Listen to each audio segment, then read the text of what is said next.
My name is Barbara Amaya. I spent the first 12 years of my life in Northern Virginia. When I was only 10 years old, family members abused me.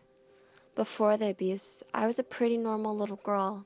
I loved to read, collect stamps, draw, and I was a member of the Barbie fan club.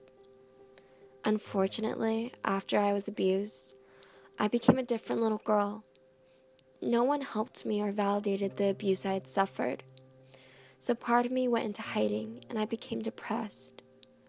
I didn't want to be around anyone, no longer went to school, and eventually ran away when I was 12. When I ran away, I was a walking target for traffickers and predators who looked for damaged children. I had been abused. I was depressed and was in desperate need of help. It didn't take long for traffickers to find me. Surprisingly, it was a couple, a man and a woman. They took me off of the streets where I was hungry and alone and brought me into their home where they fed me and seemed to care for me. That is, until they initiated me into the world of trafficking. They used me for a few months until they no longer needed me, and then sold me to another trafficker. I was sold into trafficking to a man named Moses. During my time on the streets of New York, I was abused, shot, stabbed, raped, kidnapped, trafficked, beaten, addicted to drugs, jailed, and more, all before I was 18 years old. To ease my pain, I became addicted to drugs. This habit became very expensive, and I was no longer a valuable commodity to my trafficker, so he released me into New York.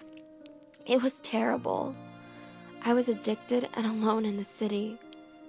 Thankfully, a methadone clinic where I had sought treatment, I met a woman named Anita, who helped me to find my sister who had apparently been living in the nearby city of Philadelphia. And that Christmas, she helped me reunite with my family. Human trafficking victims are stripped of their dignity, their rights and responsibilities, and their economic justice. Human dignity is the central concern of Catholic thinking. Everybody is created in the image and likeness of God, and everybody has God-given dignity. Each member of the human family is equal in dignity, and we all have equal rights because we are all children of only one God. These victims of human trafficking, they are treated as worthless slaves for pleasure and for domestic reasons. Human dignity and a healthy community can only be achieved and protected if human rights are protected and responsibilities are met. Every person has a fundamental right to life and a right to those things required for human decency, food, shelter, clothing, employment, healthcare, education, and so much more.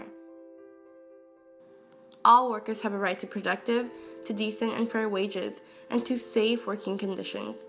Nobody should be allowed to accumulate excessive wealth when other people are lacking basic necessities of life. The victims of human trafficking are forced to work without wages and in dangerous conditions.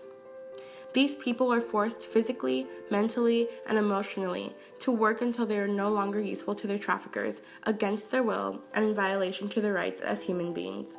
There are many actions you can take directly or indirectly to stop human trafficking. We have the advantage of letting people know of this cause through the power of technology. Using social media such as Facebook, Twitter, Instagram, Snapchat, Pinterest, and more, we can start a global conversation. You can also educate others. Utilizing the information you have obtained, you can educate others and inform them of the dangers of human trafficking. By creating an agenda and manifesting ways to take action against human trafficking, we can decrease and eventually end human trafficking.